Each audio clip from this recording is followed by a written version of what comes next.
Salutations, and welcome to another installment of my Halo Weapons tier list series. For those new to these videos, I've been ranking Halo's weapons in tier lists based on their overall effectiveness and consistency. If you haven't watched the Halo 3 campaign weapon tier list yet, I highly recommend doing so. I go over most of the weapon statistics in that video, and I won't be repeating them here unless I need to. While you're at it, check out the weapon tier list for Halos 1 and 2, and look out for Halo 3 ODST's weapon tier list when that eventually comes out. I make two separate lists, one for campaign and another for multiplayer, as I feel a weapon's viability is not 100% comparable between the two modes.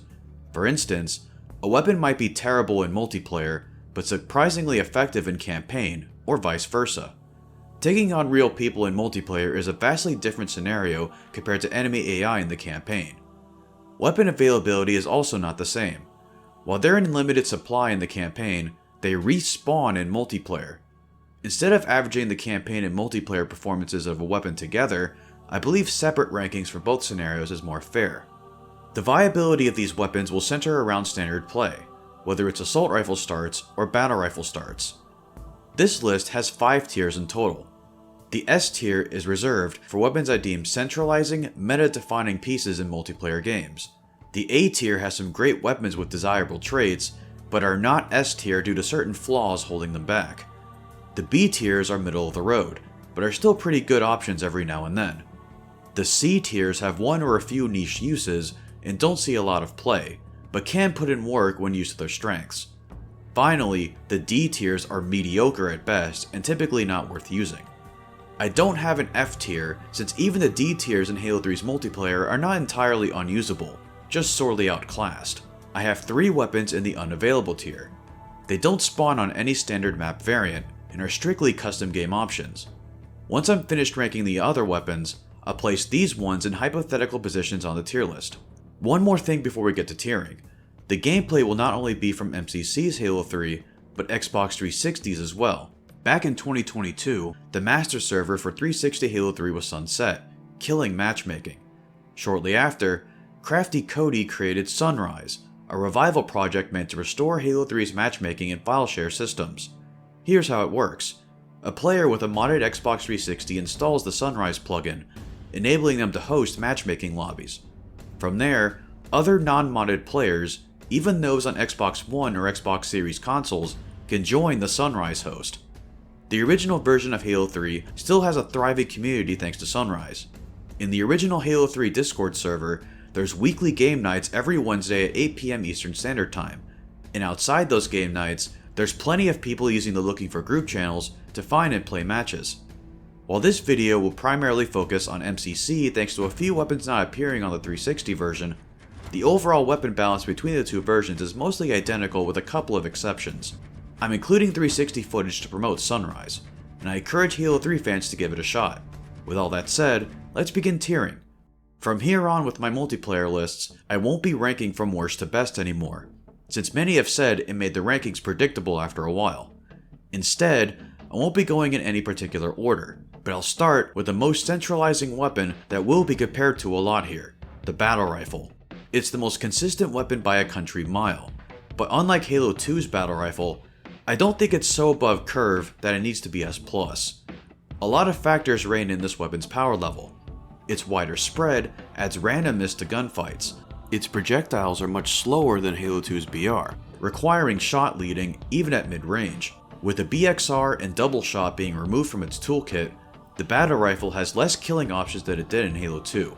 Finally, the other weapons, most notably the starting assault rifle, are generally more viable than their Halo 2 counterparts, allowing them to properly compete against the BR. Despite these shortcomings, the BR is still amazing as this game's jack-of-all-trades weapon. Great range, solid DPS, and an amazing team-supporting weapon, as 2 BR shooting 1 player is a nasty scenario. The burst fire nature of the BR allows for easy headshot opportunities. You can sweep your reticle around an enemy's head, with one of the 3 bullets likely to make contact. With how consistent this weapon is, you'll always want to keep it in BR start game modes, and ammo supply is never an issue. In AR starts, the BR is a limited resource, and it's as sought after as power weapons.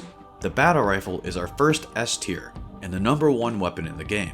let's pivot to the other primary starting weapon, the assault rifle. The Halo 3 assault rifle gets a lot of hate online. If you've seen my campaign weapon list, I'm a staunch defender of this AR, and that hasn't changed for multiplayer. It's one of the best designed automatic starting weapons in the series. It gives the player a good, accurate damage dealer without being too overwhelming. As Lars Barkin once said, the assault rifle works really well with the golden three things of Halo, which are weapons, grenades, and melee. And that's true. It's fine-tuned to work damn near perfectly with Halo's fundamental gameplay mechanics. Its damage output benefits it in a number of ways. It takes 16 bullets to kill a player, but only 6 need to land for a melee kill, as well as a grenade kill if it lands close to the target. This makes the AR a great tool for offensive play, such as charging through a bubble shield or killing players off of objective zones. Even in BR starts where the AR is a secondary, it has useful qualities. It's the stronger option for CQB, and against vehicles, the AR transfers more damage to pilots than the BR does. Despite all these good traits, it has drawbacks.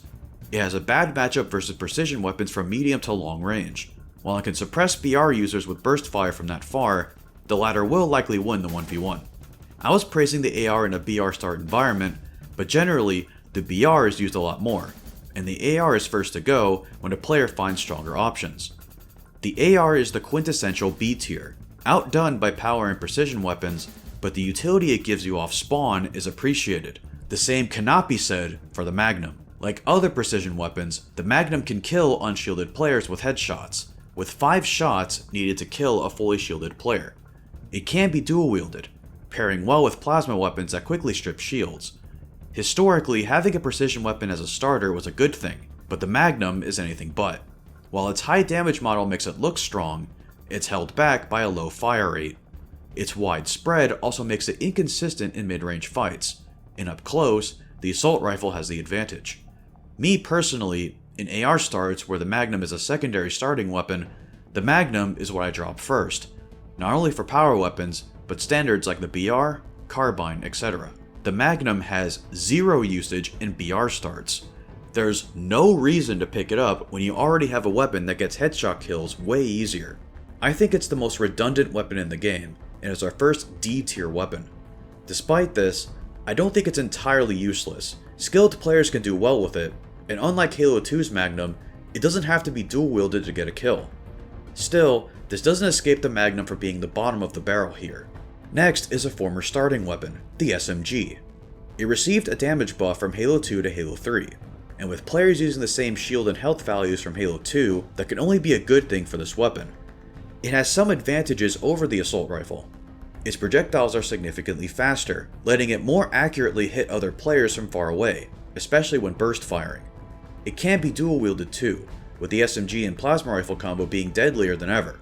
However, dual wielding is not really that necessary anymore. Dual wielding was common in Halo 2 because the SMG was a starting weapon, and it was pretty mid single wielded. Dual wielding increased your power before you found better options. Halo 3 is a much different story. Now you have to go out of your way to find an SMG and other dual wield options. The assault rifle is a starting weapon that gives you so much more than 2 SMGs ever could. If you want to use the SMG, it won't let you down if you use it to its strengths. It's good at defensive play. If you stick to tight corridors around the objective, dual SMGs or the SMG plasma rifle combo can get the jump on people. Even a single SMG can hold its own fairly well thanks to the aforementioned damage buff. The SMG is C tier. It's an okay option, but now that it's not a starting weapon, being a worse assault rifle is mostly not enough to justify picking it up. The Carbine is up next. It's slightly nerfed from Halo 2, with a slower fire rate and dealing very slightly less damage. As insignificant as the damage nerf seems, it matters because the Carbine now has to land 1 extra round to get a headshot kill, increased to 8 from the original 7.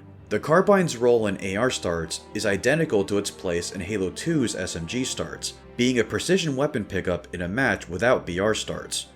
However, just like in Halo 2, the battle rifle is greatly preferred over the Carbine. The Carbine still has the same wide firing spread as before, making shooting heads difficult at greater distances. With the BR's 3 chances per trigger pull to land a headshot kill, the Carbine just doesn't compare. That being said, this weapon is still really good for what it is. It'll give you the range advantage when others have ARs and Magnums, and while the BR is preferred, the Carbine can descope BRs and snipers more often than the BR can.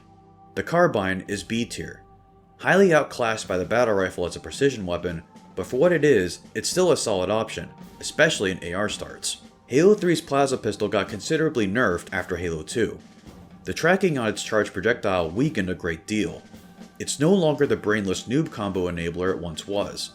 Worse still, now that the battery drains when a charge is held, players can't hold it indefinitely. The plasma pistol is also one of 3 weapons to have a weaker battery in multiplayer than in campaign.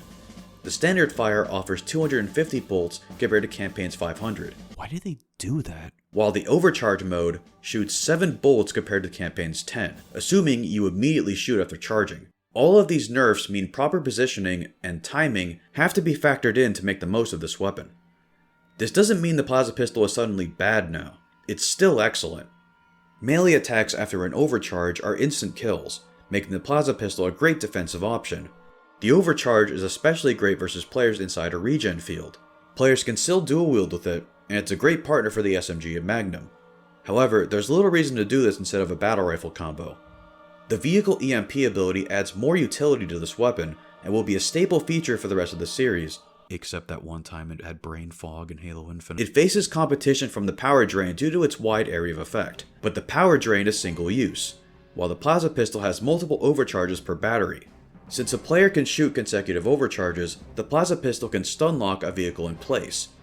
The only way the power drain can do the same is if a vehicle is stuck in its energy field, and it's common for vehicles to slide away from it as they get stunned.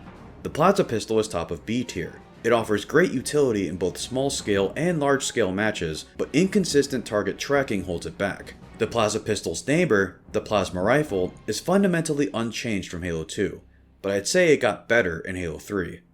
It's a solid shield-stripping weapon, melting overshields and making actual progress inside regen fields. It's arguably the best dual-wield weapon in the game. It positively synergizes with the SMG, Magnum, Spiker, and even another plasma rifle. Its dual-wield accuracy doesn't lower by that much. It's even great single-wielded. 3 shots is all it takes for an enemy to be in melee kill range. This gives the weapon a solid niche in AR starts and even BR starts. However, its biggest drawback is range. Its projectiles are slow, forcing the player to lead their shots even at closer ranges.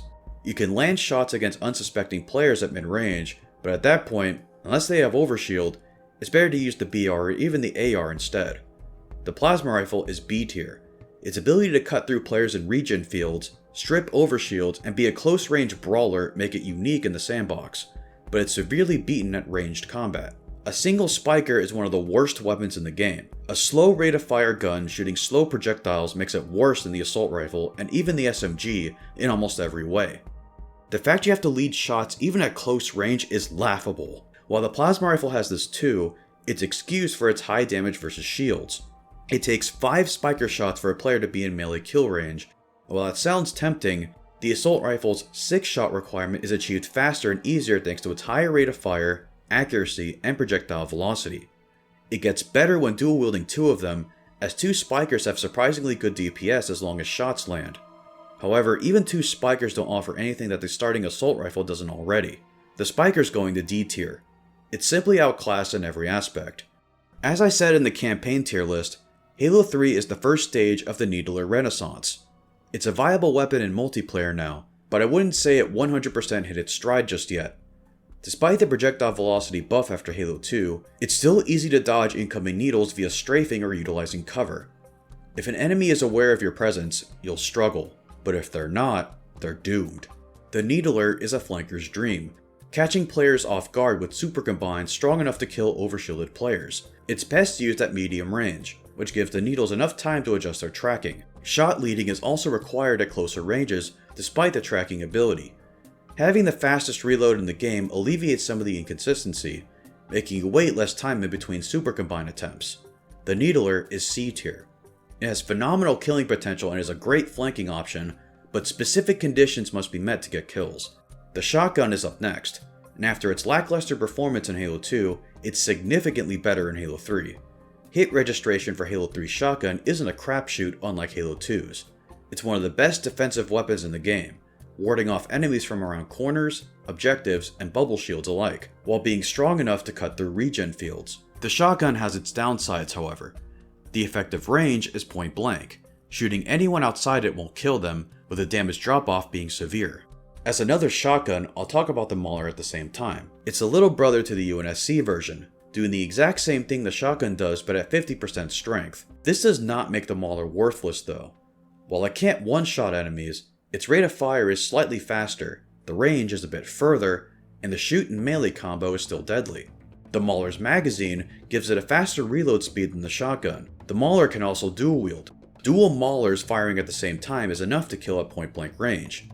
But the Mauler doesn't synergize well with other dual wield options, only with other Maulers. I'd say the shotgun is A tier while the Mauler is a high B tier. The shotgun has insta-kill potential right away, but fires and reloads slower and has less range. Meanwhile, the Mauler either has to dual wield or use the shoot and melee combo to kill quick, but the slight range advantage and faster reloads prevent it from being too overshadowed by the shotgun. Now we have the sniper rifle and the beam rifle. The sniper rifle was hit with nerfs after Halo 2.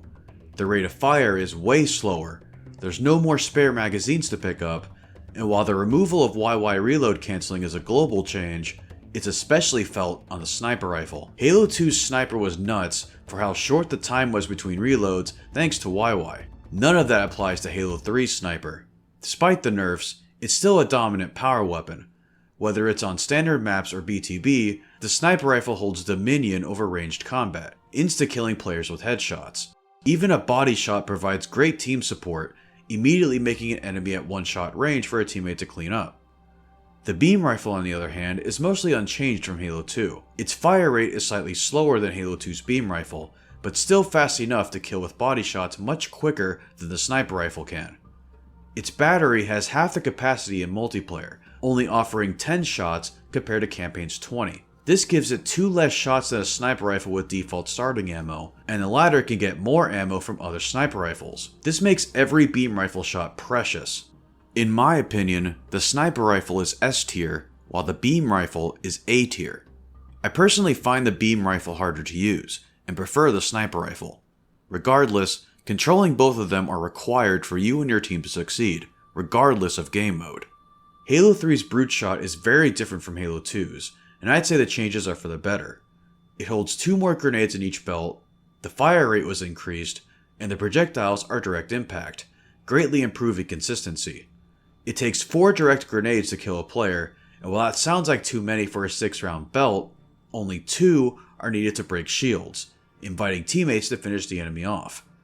Even better, thanks to the Brute Shot's high melee damage, only 1 grenade hit is necessary for a melee kill.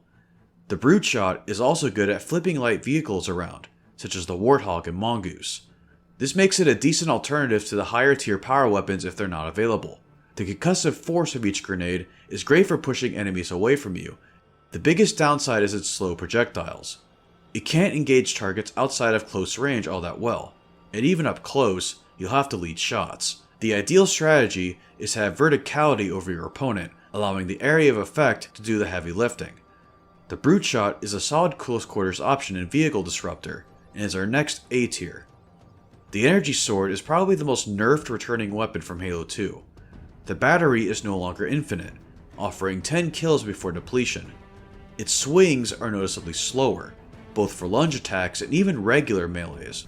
Most importantly, it can no longer attack the very frame you switch to it. Since the ready animation is fairly slow, the user has to commit time to safely switch, lest they want to die before using it. Like the shotgun, the Energy Sword is phenomenal for defensive play.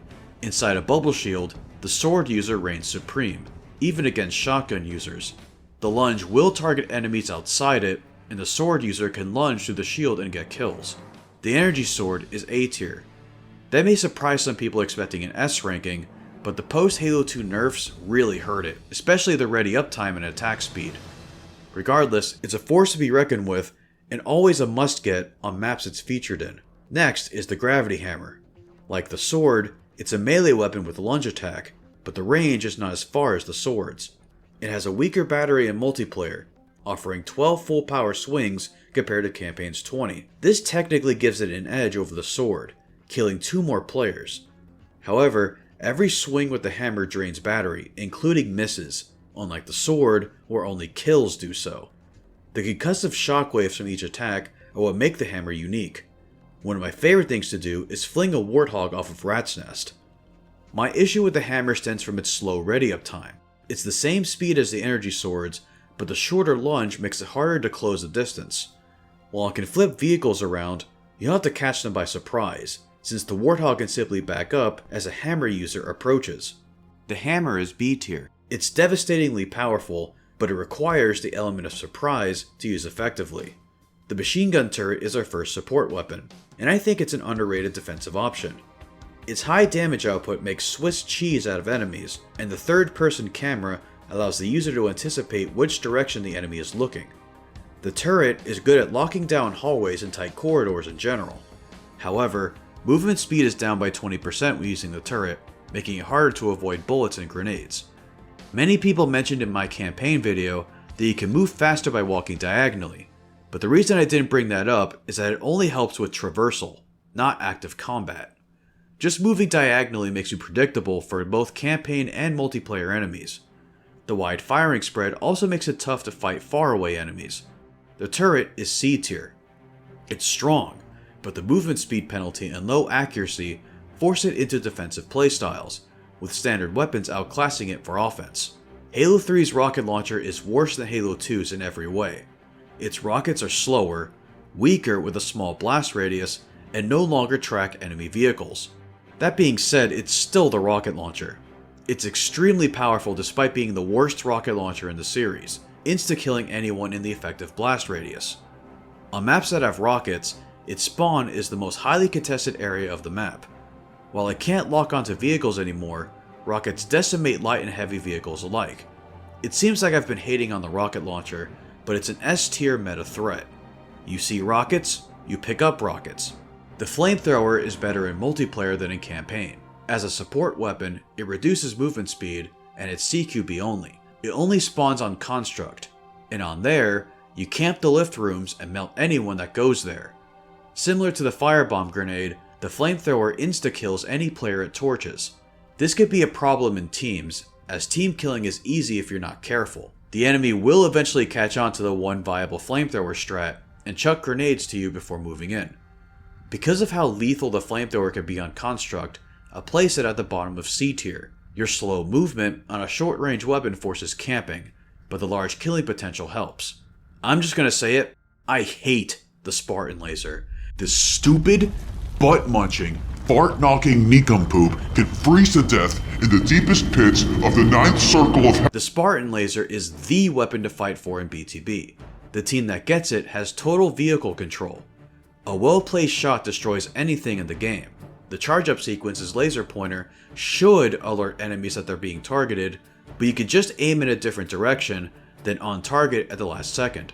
5 shots doesn't seem like a lot, but killing 5 vehicles per battery gives a lot to your team. Even if there's no vehicles active, the Splazer is a great sniper replacement, one-shotting any on-foot player. The Splazer sometimes appears on smaller maps like Construct and Snowbound, but I feel like its impact is much smaller on those maps. The charge-up time makes the user vulnerable, and the close-range nature of these maps allow the BR and AR to overwhelm the Splazer user. In my opinion, the Spartan Laser is A. While it's not as great on smaller maps, its dominion on BTB makes it a gigantic threat that must be controlled to have vehicle superiority. The other vehicle destroyer is the missile pod, and it's much less viable. It locks onto vehicles, then shoots homing missiles at them. Sounds great on paper, but the missile pod has plenty of weaknesses. A lock-on plays an alert sound for enemy vehicles, letting them know they're being targeted. Multiple hits are required to even take light vehicles down, and with just 8 slow missiles to work with, every shot must connect to get the most value. The projectile velocity even forces shot leading at times. Unlike the Spartan Laser, it's very easy to avoid the missile pod so long as the vehicle has cover or performs good evasive maneuvers. Being a specialized vehicle killer, it's suboptimal against infantry, but with great aim prediction, you can one-shot enemies with this. The Construct missile pod is a meme, but I've gotten quite a few missile pod kills on here. This is a C tier option. The missile pod is simply too specialized for killing vehicles. It's not even the best at doing that, playing second fiddle to the Spartan Laser and even the rocket launcher at times. Now we move on to the MCC specific weapons. While the Sentinel Beam is available on 360, it does not spawn anywhere by default, but it does spawn on Edge. The Sentinel Beam is a monster, a huge upgrade post Halo 2. It melts players almost instantly, with just 9% of the battery needed for a kill. As an added bonus, it has the same melee damage as the Brood Shot. While the fast battery drain is a big drawback, the strong melee makes up for it.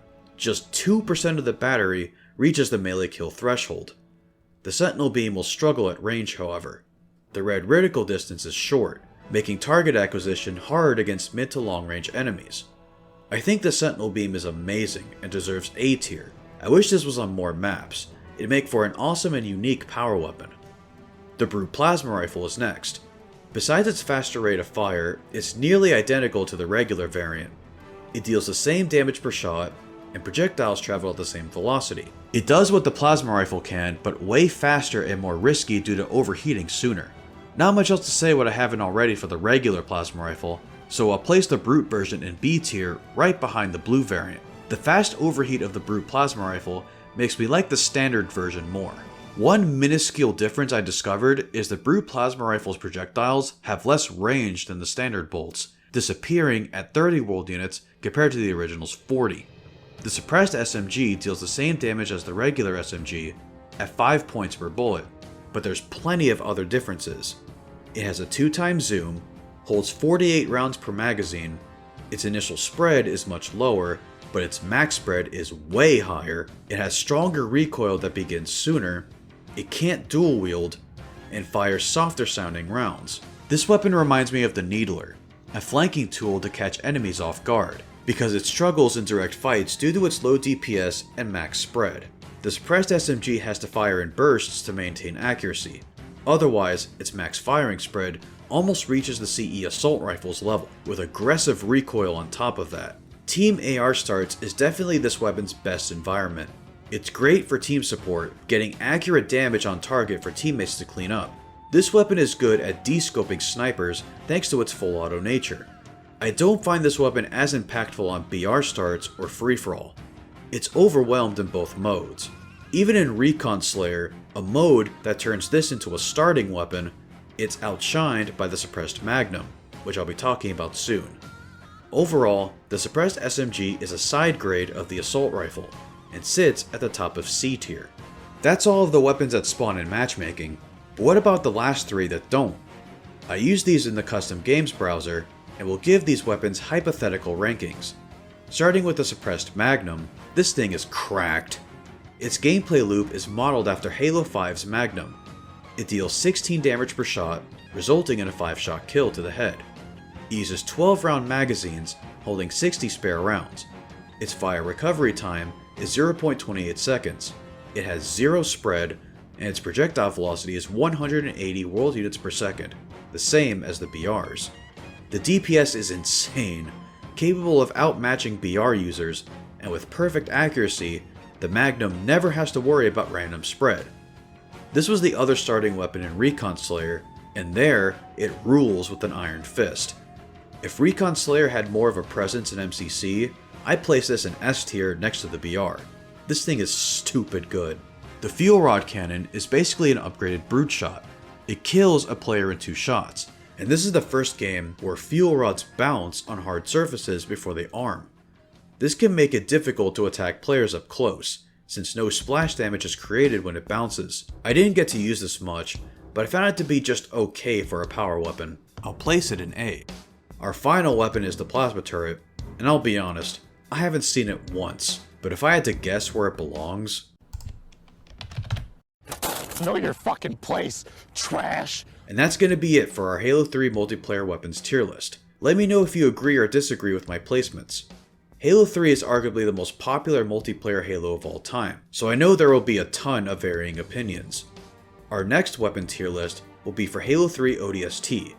If, and only if, you enjoyed this video, hit the like button, leave a comment on your opinions on this tier list, subscribe for more Halo content from this channel, and hit the bell to never miss an upload. I'd like to thank my patrons, as well as my Needler Gang YouTube members, for further supporting the channel. This is the Vengeful Vatum. Always remember that you matter more than you think you do, and I'll see you on the great journey.